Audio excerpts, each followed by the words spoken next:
Ashama harka fuunee oduuwwan har'aaf qabnu kunooti.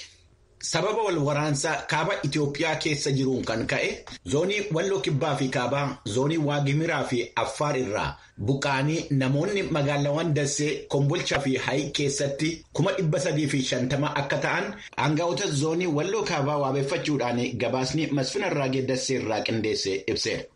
Itti gaafatamaa ittisa balaa fi wabii midhaan nyaataa zoonii Walloo Kibbaa kan ta'an obbo Masaay Maaruu akka ibsanitti Walloo kaabaa haanaa 11 fi magaala 8 keessaa Soqoxaadhaa fi naannoo Affaar zoonii 4 keessaa wal waraansa baqachuudhaan namootaan buqqa'an kanaaf amma ammaatti gargaarsi kan taasifamuu danda'e namootaan 200,000 fi 50,000 qofa. Namootaan qeerraa buqqa'an kun caalaan isaanii mannootaan firaa fi ofii isaaniitii manneen kireeffatanii yommuu jiraatan namootaan 10,000 ol ka'an immoo mannootaan barumsaa 22 akka bakka qubannaatti qopheeffamanii gargaarsi taasifamaa fi jiru ibsameera. Haa ta'u malee gargaarsi mootummaadhaa fi dhaabbata fannoo diimaa addunyaatiin taasifamaa jiru yommuu baay'ina namoota gargaarsa barbaadanuutiin wal bira qabamee ilaalamu gahaa akka hin taane aangawoonni zoonii Walloo Kibbaa himuu isaanii gabaasni Masfinarraa ibseera. Dhibeen COVID-19 bulchiinsa Dirree Dawaa keessatti babal'achaa deemuu isaatii fi jiraattonni tarkaanfii of eeggannoo fudhachaa akka hin jirre jiraattonnii fi aangawoonni himaniiru. Gabaasni Addis Chokkol Dirree Dawaa irraa qindeesse akka jedhutti mootummaan gargaarsa dhukkubsatoota COVID'if kennaa ture waan dhaabeef namoonni dhibee kanaaf caalaa saaxilamanii jiru. Walga'ii hubannaa hawaasaa guddisuudhaaf Dirree Dawaa keessatti taasifame irratti itti gaafatamtuun biiroo fayyaa bulchiinsaa Aadde Lablan Bazaabbii akka jedhanitti gosti COVID-19 deeltaa jedhamee waamamu torban lamman darbe keessatti tatamsa'insi isaa fi miidhaan inni geggeessaa jiru harka 100 dabaleera. Kanaan dura guyyaatti hanga nama 5 kan ture lakkoofsi namootaan vaayirasiidhaan qabamanuu yeroo ammaa gara nama 40tti ol guddachuu isaa kan dubbatane Aadde Lamlam yommuu koronaan biyyattii keessatti jalqabe nama tokkoo fi amma birrii 100,000tti bulchiinsi gargaarsa gochaa ture. Amma garuu mootummaan waan gargaarsa sana dhaabee fi namoonni COVID'n qabamanuu ofii isaaniitiif kaffalanii wal'aanamu. Haala amma jirutti yoo xinnaate hanga birrii 10,000 fi 15,000 kaffaluudhaaf namni danda'u hin jiru. Gatiin qorichi ittiin bitamu guyyaatti gara birrii 3,000 fi 4,000 ga'uu danda'a. Namni qarshii hin qabne kana keessaa fidee akka kaffalu akka hin beekne itti gaafatamtuun biiroo fayyaa bulchiinsa Dirree Dawaa dubbataniiru. Itti dabaluudhaanis jiraattonni baasii maallaqaa guddaa ta'ee fi du'arraa of eeguudhaaf akka vaayirasichaan hin qabamne of eeggannoo gochuu haala danda'an irratti manoottan barumsaa fi dhaabbileen amantaa akka ga'ee isaanii taphatanuu waamicha taasisaniiru. Poolisiin magaalaa bulchiinsa Dirree Dawaas tarkaanfii yommuu vaayirasichi jalqabe fudhachaa turan akka jalqabuuf deemanu kan ibse gabaasni Addis Chokkol. Dhiyeenya kana namootaan 44,265 irratti qorannoo taasifameen jiraattonni 5,806 vaayirasichaan qabamuun isaanii beekame kana keessaa lubbuun namoota 91 darbeera. Kun sagalee Ameerikaati. Waa'een talaallii dhibee COVID-19 ijoo dubbii ta'ee kan irratti mari'atamaa jiru walga'ii dhaabbata mootummoota gamtoomanii irratti pirezidaantiin Afrikaa Kibbaa Cyril Ramaphosa, Pirezidaantiin Chaad Mohaammed Idris Deebii fi Pirezidaantiin Yuugaandaa Yoweri Museveni haasaan isaan taasisanii dhiyaateera. Akka wiirtuun to'annoo fi ittisa dhukkuba Afrikaa jedhutti jiraattota Afrikaa keessaa yeroo ammaa kan talaallii COVID'n fudhatanii 400 qofa. Addunyaa irratti talaalliin doozii biliyoona 6 kan kennamu yommuu ta'u, jiraattota biliyoonii 1.2 kan qabdu Afrikaan amma ammaatti kan isheen argatte 200 duwwaadha. Dhimma kana irratti yaada kan kennan pirezidaantiin Afrikaa Kibbaa Ramaphosaan gocha haqaa fi haamilee hin qabnedha jedhanii qeeqaniiru. Pirezidaantii Yuunaayitid Steetsi Joo Baayiden biyyi isaanii talaallii COVID-19 Pfizer jedhamu doozii miliyoonii 500 bituu iseetii fi gargaarsa biyyoottan birootiif akka kennamu dubbataniiru. Walga'ii guyyaa har'aa irratti pirezidaantiin biyya Iraaq, Kuubaa, Salvaadorii fi muummeen ministeeraa Itaaliyaa haasaa akka godhan gabaasameera. Sababa dhibee koronaatiin kan ka'e hanga'oonni biyyootaa harki caalaan haasaa isaanii kan dhiyeessan viidiyoo dursamee waraabamee fi marsaa intarneetiitiin akka ta'e beekameera. Walga'ii mootummoota gamtoomanii irratti qaamaan argamuudhaan haasaa kan taasisan pirezidaantiin Gaanaa Naanaa Addoo Daankiwaa Akuufoo Addoo waggoottan lamman darban keessatti dimokiraasii irratti okkorri raawwatamuusaa addunyaan ragaa akka bahaa jiru dubbataniiru. Akka Akuufo Addoo jedhanitti fonqolchii loltootaan Giinii fi Maalii keessatti taasifame tuffii bulchiinsa dimokiraasii irraa kan ka'edha.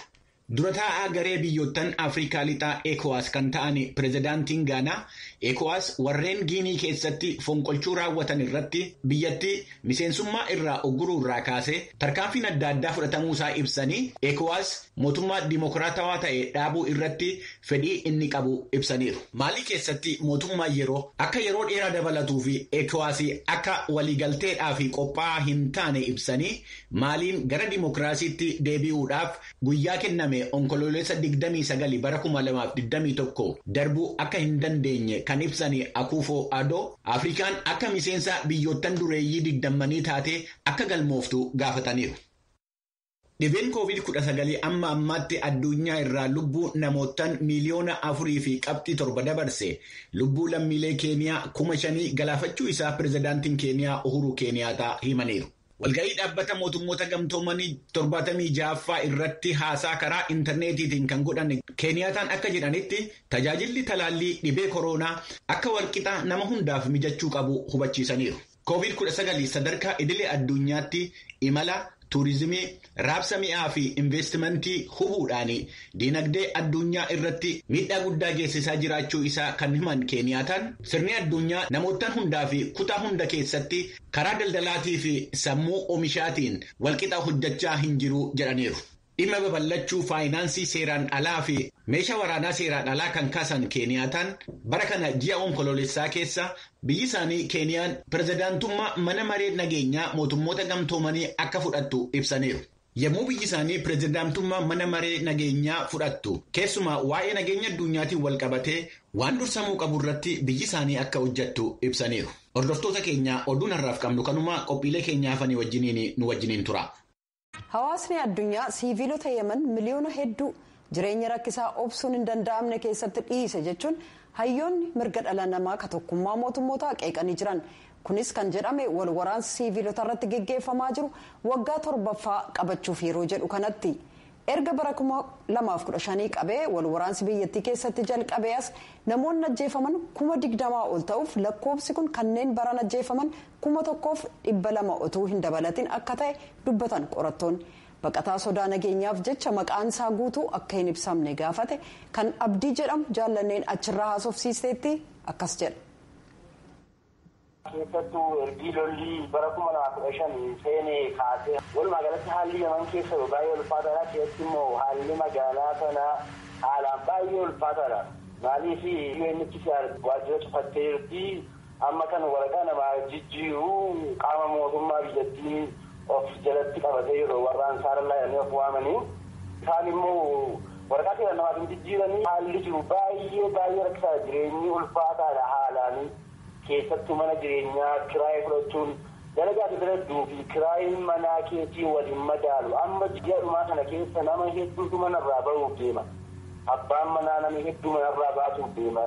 Manni barumsaa dhiyaate ijoollee daa'ima barumsaa naqachuudhaaf haalli baay'ee ulfaataa jira. Kiraayii manaa kaffaluu dadhabuurraan kan dalagaa dadhabduu fi haalli jireenyi biyyattii ardii samaayii ta'ee waan wal argee hin danda'amne jireenyi baay'ee ulfaateera. UNHCR waa tokko namaa gochuu hin dandeessu. Bara darbe keessa sababa koronaatiin seelamman tokko akka nama gargaaruu ta'anii sabootee deebi'anii cufatan. Haalli baqattummaa keessatti biyya sanaa keessatti namni karaarra bulaa jira jedhame waan tokko waan na tursiisu hin qabu jechaadha. Baay'ee ulfaataa ta'eera haalli keessumaa ergi ijoolleen gubatan immoo gargaarsa yoo hin arganne baqattoonni immoo akka haaraatti seenaa jiru qeebalamaa hin jiranii karaarratti rakkataa jiru haalaan baay'ee. Ijoollee maaliif gubate? Ijoolleen yeroo darbe baatii 5 dura immigireeshinii biyyattii kan warri seeraan ala seenan jedhamee qabamanii hidhamanii turanii achitti jeequmsa walitti bu'iinsa uumameen gubateera. Lakkoofsa isaanii beekuyyuu baatu addunyaan akkuma irraa haasa'aa turte ijoollee hedduun gubataniiru. Kan lubbuun darbe jira, kan qaamaa irratti jira. Warri lubbuun darbeera warri qaamaa irratti immoo kanatti hospitaala biyyattii keessatti akkanatti rakkataa yeroo gargaarsa tokko alatti jechaadha. Kan mana jalatti hidhamanii turanii baqattoota? Baqattoota jalqaba wanneen hidhamanii fi warra waraqaa hin qabne warra waraqaa qabu adda baasuudhaan jedhanii akka waggaa lamaatti kan waraqaa kennu qaama mootummaati waan ta'eef sana adda baasuudhaaf akkuma waajjirri isaanii dhimmichi siyaaree walitti hidhama waan qabaniif immigireeshin akka waajjirri jira kana adda baasuuf walitti bu'anii jiru. Akkasitti akkasitti ijoolleen nyaata hin nyaannu yookiin biyya keessa gaggeessaa yookiin immoo qommaa tokko godhaa kan jiru irratti nyaata didan nyaata nyaadhaa kun nyaannu irratti walitti dhumamee jiru akka quba qabutti jechaadha. Uummatuma Oromoo magaalaa sanaa jiru waanuma qabu wal gargaaree akka itti saalaa godhe malee gargaarsi seeraan godhameef illee hin jiru. Sabaahimaan biyya sanaa waa'ee waan iddoo sanatti ta'e maal jedhee gabaase? Bal'inaan hin gabaasne garuu akkan aljaziiraa irraa hordofee fi waan dalagneesaatti itti qaanfannee irraa warreen akkana dalagan seeratti ni dhiyeessinaa jedhani. Garuu immoo waan ammonaatti waan kana jedhanii uummataaf illee kanaaf wanti ibsamee jiru lammata illee deebinee miidiyaa irraa waan sana hin agarree aljaziiraa miidiyaalee akka haransaa 24 torbee tokko guyyaa 15 waan sana haa ta'anii lammata naannoo lafaa kaasee jiru waa'ee dhimma baqattoota Yaman kana. Durri Yamanii ba'anii gara Saawud Arabiyaa deemuudha. Amma Saawud Arabiyaa ammayyuu baqattoonni jiran rakkina guddaa keessa jiru. Maal gootu gaa? Furmaanni tokko hin jiru. Daangaan fameeraa warra achi jiru rakkoo cimaa keessa jiru. Kanaaf namoonni hunduu waan gurguranii waan jedhamu nama maraatee jira. Ijoollee dargaggoo kan sammuun isaanii maraannaa keessa qabanii dhaabaa tokkollee dhageessaadha. Uummanni biyya sanaa kan Yaman maal fakkaata jireenyi isaanii? Haala ulfaataa keessa jiru maali biyyattiin lolaa lammata immoo baadiyyaa keessa lola hamaa deemaa jira lola jabaa deemaa jira isaan buqqaanii magaalaa sanaa kana keessa immoo namni haaraan Oromoo ta'uu namni Itoophiyaa ta'uu dhufee mana argachuu hin danda'amu manni kaayee hin jiru abanii kaaba bulaa jira yoo mayyuu maallaqa kiisaa keessaa qabaattee mana kiraayee fudhachuu hin dandeenye biyyattiin ofiiyyuu buqqaaniitti hammaatee jireenyi harka garaa isaaniitti irra darbee waan nyaatamu guyyaatti tokko hin dhabamaatu jira biyyatti baay'ee rakkoo cimaa jira biyyatti keessa abbaan biyyaa hojii hin qabu baqataan hojii hin qabu kanatti waan hundaa wal makee namuu karaarra deemu waa'ee calaqqa maraateetti jechuun haalan kana keessa jirtu. Waa'ee dhukkuba koronaa wal qabatee maayinni rakkinni jiru? Rakkinni jiru muuxannoon namaa kennamu hin jiru gosoonni namaa kennamu hin jiru sababa koronaatiif immoo addatti baqattoonni wanti godhamu hin jiru fakkeenyaaf ammoo tokko koronaatti yoo qabamee oksijiinii barbaachisaa maateriyaal hedduu barbaachisaa kanaaf baqattoonni yoo dhukkuba kan saaxilaman ta'e haalan isaanii miidhamuu jira namni walirra gala waliin heddummaatee waan waliin galuu fi baay'ee rakkoo cimaadhaan saaxilamuu danda'u baqattoonni keessattiyyuu. UNHCR jiraatee isin hin gargaaru taanaan maal ta'uuf deemtu? Nama umuriin isaa guddaa jira. Kan umuriin isaanii waggaa 15 gadii jira. Kanaaf baay'ee wanti jiru gara fuuldura sodaachisaadha. Haalli jiru baay'ee kan nama sodaachisaa furmaanni tokko nyaata keenyaan baqattoonni akkatti haalaan baay'ee miidhagee jedhee fayyadaa tokkotti. Miiliyoonni kan biyyoonni addunyaa jiran hunduu akka baqattee Yamaniif birmatanii miiliyoonni kan Oromootis ta'e beeksisa Oromootis ta'e kanan dhaammachuu barbaadee jira. Waajirri gargaarsa dhala namaa kan tokkummaa mootummootaa akka gabaasetti namoonni 233,000 beela dhukkuba hanqina tajaajila eegumsa fayyaa kufaatii diinagdee fi sababaalee kanneen biroon du'aniiru jedha. Kanumaan kanarraa xumura dhaggeeffatoota keenyaan jaallannee gammadaati nagaatti.